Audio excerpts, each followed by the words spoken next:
Welcome. In this video, you'll learn step by step how to find all the documents you've received on WhatsApp right from your computer using the new update. This quick guide will help you stay organized and easily access important files whenever you need them. First, open the WhatsApp app on your PC. Make sure you're signed in and connected to your account. Once the main window loads, take a look at the left side of your screen. You'll notice several icons on the side menu, chats, calls, and now a new media icon designed for easier file management. Go ahead and click on the media icon. This will open a new panel where you can access all your shared media in one place: photos, videos, links, and of course, documents.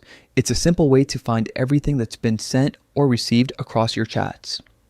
Next, choose Docs from the list. This section gathers every document you've shared or received, sorted neatly in one space.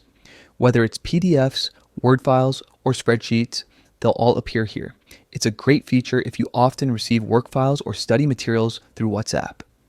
Now, if you want to organize or find a specific document faster, click on the sort icon at the top of the window. This icon looks like a small set of lines or filters, and it allows you to change how your documents are displayed. You can sort them by name, date, or size, depending on what matters most to you. Finally, choose Others. You view the documents that have been sent specifically from your contacts to you. This view filters out the files you've sent, showing only the ones received, making it even easier to find what you're looking for. And that's it. With these few simple steps, you can now quickly locate and manage all the documents you've received on WhatsApp through your PC. This small update makes organization smoother and helps you save time, especially if you handle a lot of files every day. Thanks for watching.